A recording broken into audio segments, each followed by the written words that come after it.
C'est une chose très impressionnante de constater comment chacun se soumettait à Néhémie. Cela en dit plus que vous ne le réalisez, à moins que vous ayez lu très méticuleusement les livres d'Esdras et de Néhémie. Si vous lisez le livre d'Esdras, vous découvrirez qu'il y avait un très grand nombre de personnes, des chefs et des sacrificateurs récalcitrants qui avaient leur propre pensée au sujet des choses et leur propre volonté, leur propre voix. Simplement, ils ne voulaient pas d'Esdras et de ses idées. Il y a beaucoup de choses personnelles et égoïstes qui se révèlent et s'imposent. Mais quand vous arrivez à Néhémie, tout cela s'en est allé. Quand cet homme fait son entrée, chacun semble lui accorder sa place, reconnaître qu'il est l'homme.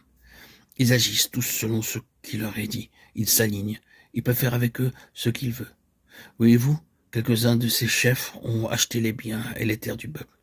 Ils se sont enrichis aux dépens du peuple, et à cause d'eux, les pauvres sont dans un malheureux état. Et Néhémie dit, maintenant donc, rendez tout cela jusqu'au moindre bout. Remboursez tout, centime. Faites cette proposition à un homme quelconque du monde et voyez ce que vous obtiendrez. Mais ces gens-ci le font. Il semble que peu importe ce que Néhémie réclame ou demande, ils le font. Passez au livre des Actes. Ici, tous reconnaissent que Jésus est Seigneur et se soumettent à lui. Il n'y a purement et simplement que l'unique élément rebelle en Ananias et Saphira. Mais il ne fut pas avantageux pour eux de briser le régime de la seigneurie de Christ. Il les brisa. Mais quant aux autres, ils cédaient tout. Biens, terre, argent, eux-mêmes, tout. Tous s'engager dans une merveilleuse soumission au Seigneur Jésus.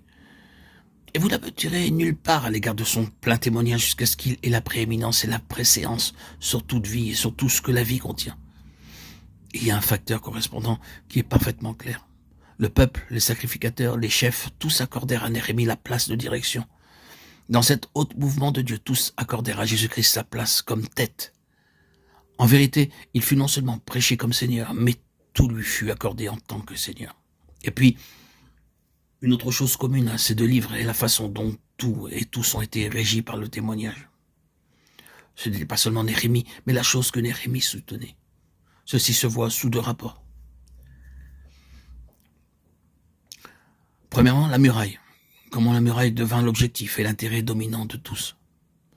Si la muraille est un type ou une figure du témoignage du Seigneur Jésus, cela signifie simplement que le témoignage du Seigneur Jésus en plénitude devint pour tous le souci principal. Il n'avait rien d'autre pour le temps présent que son témoignage comme objectif en vue duquel il vivait. La muraille éclipsait tout et tous. Il en fut ainsi dans les premiers jours de cette dispensation. Le témoignage de Jésus éclipsait aussi toute autre chose en sorte qu'il vivait pour son progrès. Il vivait juste pour l'avancement de ce témoignage et c'est simplement à cela qu'il pensait et songeait et ce qu'il projetait. Mais alors, vous remarquez qu'il y avait un autre facteur en Néhémie. C'était la trompette. L'homme qui avait la trompette était posté près de Néhémie. Et vous vous souvenez des mots? Au son de la trompette. Rassemblez-vous auprès de nous vers le lieu d'où vous l'entendez sonner. Néhémie 80. La trompette était en fonction. Que représente-t-elle? Je pense que les trompettes de l'Ancien Testament sont toujours des types de la voix du Saint-Esprit. En d'autres termes, ce que l'Esprit dit aux églises.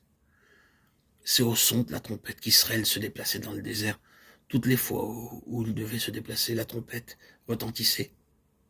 En figure, il se déplaçait par l'Esprit et dans l'Esprit, sous le gouvernement de l'Esprit.